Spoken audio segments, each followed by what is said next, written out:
Bulletin का बाकायदा आगाज करेंगे और सबसे पहले आपको बताएं, वजीर आला पंजाब चौधरी परवेज इलाही ने इलाही के हल्के में तरक्याती मंसूबों के लिए 30 अरब रुपए के डेवलपमेंट पैकेज की मंजूरी दे दी है। मोनस इलाही के हल्के में सड़कों की तामीर मरम्मत समेत दीगर तरक्याती मंसूबों की तकमील होगी। आपको अपडेट कर रहे हैं, वजीर आला पंजाब चौधरी परवेज इलाही ने अपने साहबजादे मोनस इलाही के हल्के में तरक्याती मंसूबों के लिए 30 अरब रुपए की डेवलपमेंट पैकेज की मंजूरी दे दी है। मोनस इलाही के हल्के में सड़कों की तामीर और मरम्मत समेत दीगर तरक्याती मंसूबों की तकमील होने जा रही है। बिल्कुल, वज़ीर आला पंजाब चौधरी परवेज इलाही ने अपने साहबजादे मोनस इलाही के हल्के के लिए तरक्याती मंसूबों के लिए 30 अरब रुपए के डेवलपमेंट पैकेज की मंजूरी दी है और मोनस इलाही के हल्के में 108 स्कीमों को 30 अरब का फंड दिया जाएगा। हाईवे मंसूबों के लिए 17 अरब का मजमूई फंड दिया जाएगा।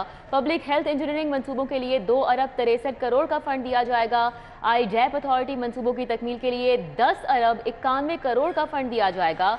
जबकि आपको बताएं कि PTI के किसी कौमी और सूबाई रुकन असम्बली के हल्के को इतना बजट मिला ही नहीं है। वज़ीर आला पंजाब के साहबजादे पर अब खुसूसी नवाजिशें की जा रही हैं। मोनस इलाही के लिए 30 अरब रुपए का डेवलपमेंट पैकेज मंजूर कर लिया गया है। इस बारे में बात कर लेते हैं अली रामे से। अली रामे, अपडेट कीजिएगा, ये फंड कहां कहां खर्च होने जा रहा है? जी बिल्कुल, NA 69 वज़ीर आला पंजाब के साहबजादे मोनस इलाही जो कि रुकन कौमी असम्बली हैं, तो उनके हल्के के लिए ये 30 अरब रुपए का डेवलपमेंट पैकेज हुकूमत पंजाब की तरफ से मंजूर किया गया और इसकी तैयारियां जो है वो पहले से ही जारी थी। तो गुज़श्ता रोज़ ऐवान वज़ीर आला पंजाब को बाकायदा ये भेजा गया और जिसकी मंजूरी अब दे दी गई है। अब इसमें 30 अरब रुपए का जो डेवलपमेंट पैकेज मंजूर किया गया है, इसमें हाईवे डिपार्टमेंट के मुख्तलिफ प्रोजेक्ट्स हैं, CNW के मुख्तलिफ प्रोजेक्ट्स हैं, IDAP अथॉरिटी अलग से इस हल्के में मुख्तलिफ प्रोजेक्ट्स की तकमील जो है वो करेगी और साथ ही महकमा हाउसिंग के पब्लिक हेल्थ इंजीनियरिंग डिपार्टमेंट के बेशतर ऐसे मनसूबे हैं जिनकी तकमील के लिए 2 अरब रुपए से ज़ायद का बजट जो है वो खर्च किया जाएगा।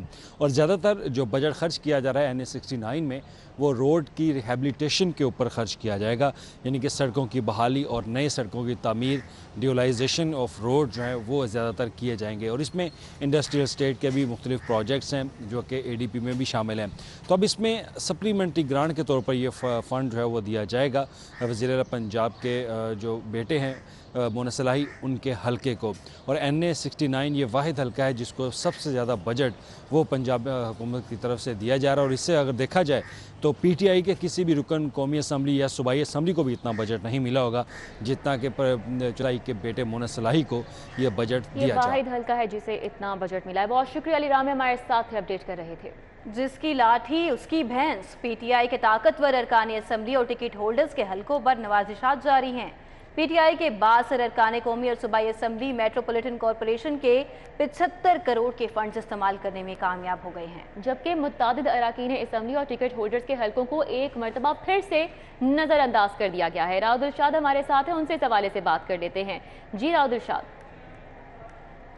अब बिल्कुल जी, जिसकी लाठी उसकी भैंस, क्योंकि इसकी वाज़िया मिसाल देखनी हो तो मेट्रोपॉलिटन कॉरपोरेशन के जो डेवलपमेंट स्कीम्स के फंड्स हैं उनको उसी से अंदाज़ा लगाया जा सकता है, क्योंकि लाहौर शहर में पाकिस्तान तहरीक इंसाफ की 44 में से 11 अरकान कौमी और सूबाई असम्बली हैं, लेकिन सूरत हाल कुछ इस तरह की है कि सिर्फ 4 ऐसे अरकान कौमी और सूबाई असम्बली हैं जिन पर नवाजिशात की जा रही हैं। आपको बताएं कि रुकने कौमी असम्बली शफकत महमूद, सीनियर सूबाई वज़ीर मियाँ असलम इकबाल, वज़ीर बल्दियात मियाँ महमूद रशीद और उनके दामाद मियाँ अकरम उस्मान के हल्कों पर नवाजिशात का सिलसिला जारी है, जबकि 2 टिकट होल्डर्स भी जो है वो इसमें शामिल हैं, जिनमें टिकट होल्डर यासिर गिलानी और मोहम्मद ज़ुबैर नियाजी जो है वो भी शामिल है, जिनको 7 करोड़ 50 लाख फ़ी कस के हिसाब से तरक्याती स्कीमों के लिए फ़ंड्स जो हैं वो जारी कर दिए गए हैं। आपको बताएं कि कमिश्नर लाहौर व एडमिनिस्ट्रेटर मेट्रोपॉलिटन कॉरपोरेशन की जानिब से बाकायदा मंजूरी भी दे दी गई है और पहली मरतबा ऐसा हुआ है कि अवामी शिकायत के अजाले के लिए भी 7 करोड़ 50 लाख रुपए के फंड्स जो हैं वो मुख्तस किए गए हैं। मजमूई तौर पर 75 करोड़ रुपए की तरक्याती स्कीम्स जो हैं वो मुकम्मल की जाएंगी इन 4 अरकान कौमी और सूबाई असम्बली और 2 टिकट होल्डर्स के हल्कों की, जबकि मजमूई तौर पर पूरे शहर के लिए 7 करोड़ 50 लाख रुपए खर्च होंगे। आपको ये बताएं कि मेट्रोपॉलिटन कॉरपोरेशन के तरक्याती फंड में से जो ऑलरेडी अरकान कौमी असम्बली है, जिनमें मियाँ हमाद अजहर और मलिक करामत खोकर, इनको एक मतलब फिर नज़रअंदाज किया गया है, जबकि इनके साथ साथ मलिक ज़हीर अब्बास खोकर, शब्बीर गुज्जर, मलिक सरफराज खोकर और मलिक नदीम अब्बास बारा, इनकी तरक्याती स्कीम्स को भी नज़रअंदाज किया गया है। और इस बहुत शुक्रिया आपका राहुल शाद। मोनस इलाही और दीगर शरीक मुल्जिमान पर 24 अरब से जायद मनी लॉन्ड्रिंग के मुकदमे का मामला। जराये के मुताबिक FIA का लाहौर हाई कोर्ट के मोनस इलाही के खिलाफ दर्ज मुकदमा खारिज करने के फैसले को अब चैलेंज करने का फैसला कर लिया गया है। FIA वफाकी हुकूमत की वसातत से लाहौर हाई कोर्ट के फैसले को सुप्रीम कोर्ट में चैलेंज करने जा रही है। इस बारे में डिटेल जान लेते हैं मलिक अशरफ से। जी मलिक अशरफ, आगाह कीजिए।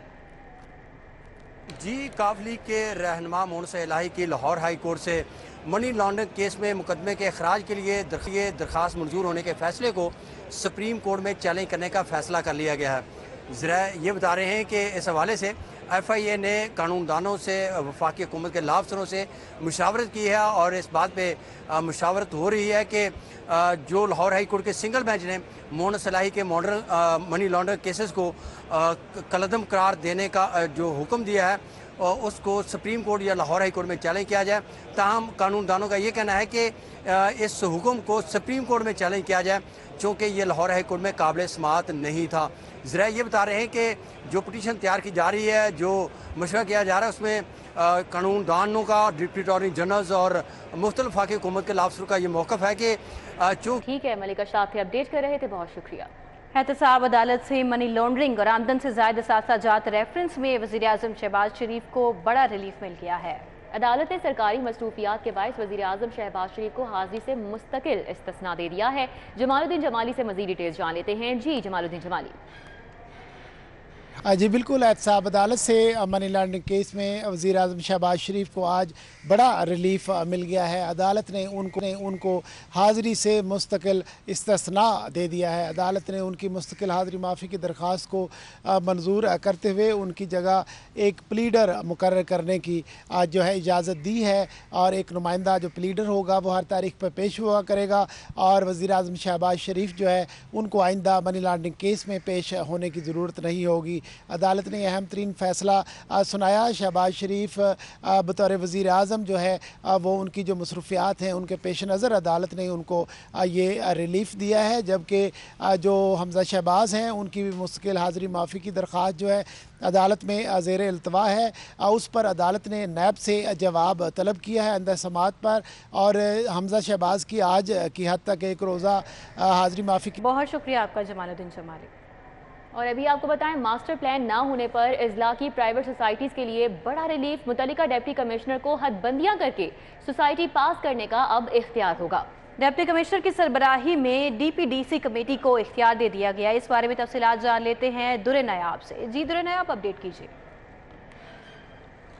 और शहर की हदबंदी के दौरान वो सारे मामला देखने चाहिए जिसमें वो तमाम स्टडीज़ हैं जो होना ज़रूरी है, जिसमें बात की जाए सीवरेज की स्टडी है, ट्रैफिक की स्टडीज़ है, जो लैंड यूज़ सर्वे है, उसके बाद सोशो इकनॉमिक सर्वे है। ये तमाम वो सर्वे जिनको कई महीने दरकार होते हैं। और अगर लाहौर शहर के मास्टर प्लान की बात की जाए तो 2 साल से वो बन रहा है, 52 करोड़ खर्च करके अभी भी उसको फाइनल नहीं किया जा सका। दूसरा इसमें एक कानूनी नुक्ता ये भी है कि साबिक वफाकी हुकूमत जिसके साबिक वज़ीर-ए-आज़म इमरान खान थे, उन्होंने इस वक्त छोटे शहरों पे और ग्रीन एरिया के फैलाव पे पाबंदी लगाई थी और उन्होंने कहा था कि शहरों के बढ़ते हुए फैलाव को रोकना है और जो शहर मास्टर प्लान नहीं बनाएगा वहाँ पे सोसाइटियाँ पास नहीं होंगी ताकि ग्रीन एरिया बचाया जा सके। इस नोटिफिकेशन में उस नोटिफिकेशन को भी मनसूख समझा गया है और अब इजाज़त दे दी गई है जो कमेटी को कि कमेटी तमाम तर खुद ही हदबंदी कर ले, टेक्निकल तरीके को अपनाए बगैर, मास्टर प्लान के लिए कंस्ट्रक्टर हायर किए बगैर अब किसी भी शहर में सोसाइटियाँ पास। ठीक है, तो एडया बहुत शुक्रिया। रावी अर्बन डेवलपमेंट अथॉरिटी मंसूबे पर तरक्याती काम तेज़ी से जारी है। मंसूबे के तहत देहातों के रिहायशी काम शुरू करने पर खुशी का इजहार कर रहे हैं। ज़मीनें देने वाले ज़मींदार भी जायद कीमत मिलने पर रूडा के शुक्रगुजार हैं। रावी अर्बन डेवलपमेंट अथॉरिटी मंसूबे से तरक्की और खुशहाली होगी। रिहायशियों की जानिब से मजीद क्या कहा जा रहा है, रोमेल इलियास से जान लेते हैं। जी रोमेल। जी बिल्कुल, इस वक्त मैं रिवर रावी अथॉरिटी मंसूबे की साइट पर मौजूद हूं, जहां पर तरक्याती काम जो है वो तेज़ी से जारी है, जबकि बंद की जो तामीर है उसका भी आगाज़ कर दिया गया है। मेरे साथ यहां के अतराफ़ के जो गांव के ज़मींदार हैं, जिन्होंने अपनी ज़मीनें जो है वो इस मंसूबे को जो है वो दी हैं, वो मेरे साथ मौजूद है। ये बताएं कि आपने भी अपनी ज़मीनें दी हैं, जो आपने अपनी ज़मीनें दी हैं, क्या आपको उनके पैसे मिल गए हैं? नहीं, हमें जो मेरी ज़मीन आई है या हमारे जो आई उनके हमने तो पैसे ले लिए हैं, कुछ रहते हैं कुछ ले लिए हैं, लेकिन काफ़ी ठीक है, ये हमारे लिए फ़ायदेमंद है। पहले रेट बहुत कम था, अब जो इसकी वजह से ज़्यादा अप होगा तो ज़ाहिर शहर बनेगा तो उसका फ़ायदा तो होगा ना। हाँ ना। अच्छा, ये बताइएगा कि कितनी जगह की वैल्यू थी इस मंसूबे से पहले, और मंसूबे के बाद रोडा ने कितने में ये ज़मीन खरीदी है यहाँ से ज़मींदारों से? हाँ जी, जो रूडा के आने से पहले जो अच्छी ज़मीन थी, इधर जो काश्त होती थी वो 10, 15, 16, 18, 20 से ज़्यादा नहीं थी। तो जो दरिया में है वो 3 लाख थी, 2.5-3 लाख, 4 लाख कर लें, इससे ज़्यादा नहीं थी। जिधर आप खड़े हैं इधर भी काश्त होने वाली ज़मीन 10 लाख तक, 8 से 10 लाख था। तो अब रूडा दे रहा है जो दरिया के अंदर जो पानी वाली जगह है उसमें 7 मरले का प्लाट और 2,30,000 7 अमाउंट दे रहा है, तो वो तकरीबन लगभग 28-30 लाख 32 लाख के करीब बंद। यहाँ पर जो है वो मंसूबे की तकमील का जो आगाज़ है वो शुरू हो चुका है। यहाँ पर बंद का जो काम है वो भी शुरू कर दिया गया है। हैवी मशीनरी जो है वो यहाँ पर काम कर रही है। दिन रात जो है वो यहाँ पर काम शुरू हो चुका है और बहुत जल्द रोडा इंतज़ामिया का कहना है कि ये मंसूबा जो है वो तकमील के बाद अपने जो फ़वाइद हैं, जो इसके समरात हैं, वो ना सिर्फ अतराफ़ के इलाकों को पहुँचेंगे बल्कि शहर भी जो है वो एक नई। ठीक है रोमेल, बहुत शुक्रिया। शहर की ओपन मार्केट में आटे के बहरान की शिद्दत कम नहीं हो सकी। शहर के दर्जनों इलाकों में सस्ता आटा नायाब हो गया है। शुमाली लाहौर और जनूबी लाहौर के दर्जनों इलाकों में भी करियाना शॉप्स पर आटा कामयाब हो गया है। बात कर लेते हैं इस बारे में शहजाद खान अब्दाली से। जी शहजाद खान, बताइएगा आटा क्यों नायाब है, क्या वजूहात है? जी बिल्कुल, शहर में आटे की सप्लाई की जो सूरत हाल है वो कोई तसल्ली बख्श ताहाल नहीं हो सकी। शहर की जो जनरल स्टोर हैं और करियाना शॉप्स हैं, इन पर आटे की बदतरीन किल्लत देखी जा रही है और कीमतों के हवाले से भी सार्फिन की शिकायत हैं कि महंगे दामों ओपन मार्केट के अंदर आटा बिक रहा है। छोटे दुकानदार जो हैं उनको सस्ते दामों हुकूमती रेट वाला आटा मैसर ही नहीं है। एक शहरी भी हमारे साथ मौजूद हैं और जनरल स्टोर के मालिक भी हैं, उनसे इस हवाले से हम बात कर लेते हैं। अस्सलाम वालेकुम भाईजान। वालेकुम सलाम। बताइए कि क्या सूरत हाल आपके एरिया में आटे की? हमारे एरिया में तो 120 रुपये का मिल रहा है किलो, 600 रुपये का 5 किलो आटा है। अंदर बिक रहा है 750 रुपये का तोड़ा दे रहे हैं 10 किलो का। 750 रुपये का 10 किलो का? 10 किलो का तोड़ा, वो भी GOR के अंदर दुकान बनी हुई है। लेकिन फिर वो बाहर से लेके आते वो क्या करें, उनकी भी मजबूरी है, जब नहीं मिलेगा तो। सस्ता आटा जो है उसकी सप्लाई की क्या सूरत हाल है, ये बात कर लेते हैं इन दुकानदारों से। अस्सलाम वालेकुम सर, क्या हाल है आपके? वालेकुम, शुक्र अल्लाह का। राज़ी हैं? बताइएगा क्या पोजीशन है जो डिपार्टमेंटल छोटे स्टोर हैं, जनरल स्टोर हैं और किराना शॉप हैं, इन पर आटे की क्या सूरत हाल? यहाँ तो बहुत बुरी हालात है, यहाँ तो आटा ही नहीं, मिल ही नहीं रहा ना बिल्कुल।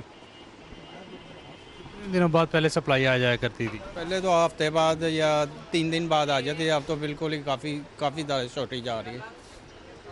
और कंज्यूमर जो आते हैं नाराज़ होते हैं? फिर बहुत ज़्यादा नाराज़ होते हैं, बहुत ज़्यादा। हमारे काम में तकरीबन 50% फ़र्क पड़ रही है सिर्फ आटे की वजह से। वो गाहक भी सामान बाकी भी नहीं लेता। ये बता रहे हैं कि जो गाहक जब आते हैं तो जो सबसे एसेंशियल आइटम होती है वो आटा होती है, चूँकि दीगर शहर। ठीक है, शहजाद खान अब्दाली हमारे साथ अपडेट कर रहे थे, बहुत शुक्रिया। अफसरान की अदम तैनाती सेफ सिटीज़ की मॉनिटरिंग मुश्किलात का शिकार है। शहरियों को महफूज बनाने के लिए नस्ब किए गए कैमरे और ट्रैफिक सिग्नल्स आए रोज चोरों के निशाने पर हैं। दूर दराज की शाहराहों पर वारदातें तो दूर की बात है, मेन बुलेवार्ड गुलबर्ग से चोर सेफ सिटीज़ का 20 लाख का सामान ले उड़े हैं। इस बारे में तफसीलात जान लेते हैं। अली साही हमारे साथ मौजूद है। अली साही, बताइएगा सेफ सिटीज़ के साथ खुद ही चोरी हो गई है? जी बिल्कुल, अरबों रुपए की लागत से शहर में क्राइम को कंट्रोल करने के लिए, ट्रैफिक मैनेजमेंट सिस्टम को बेहतर बनाने के लिए सेफ सिटीज़ अथॉरिटी के थ्रू कैमरे नस्ब किए गए थे, लेकिन देखने में ये बात सामने आ रही है कि शहर में सेफ सिटीज़ की अपनी इंस्टॉलेशन महफूज नहीं है। पिछले 1 माह की बात की जाए तो 1 करोड़ से ज़ायद का सामान चोरी हो चुका है। सेफ सिटीज़ अथॉरिटी की जानब से गुज़श्ता माह जो रायवंड में एक मुकदमा दर्ज करवाया गया जिसमें 38 लाख का कैमरों का और सिग्नल्स का सामान चोरी हुआ। इसी तरह मुगलपुरा में 40 लाख से ज़ायद के सामान के चोरी होने की FIR दर्ज करवाई गई। इसी तरह अब मेन बुलेवार्ड यानी गुलबर्ग का जो पोश तरीन इलाका है जहाँ से तमाम रूट्स भी लगते हैं, अहम तरीन शख्सियात का वहाँ से गुज़र भी होता है, तो वहाँ से चोर 20 लाख से ज़ायद का सामान ले उड़े हैं। अगर बात की जाए अफसरान के हवाले से तो सेफ सिटीज़ के आला हुकाम की तीनों सीटें जो हैं कोई 2.25 साल से खाली है, कोई 1.5 साल से खाली है, तो इस पर आला हुकाम को नोटिस लेना होगा। ठीक है, शुक्रिया। न्यूज़ स्टूडियो से फिल वक्त इतना ही। देखते रहिए सिटी 42।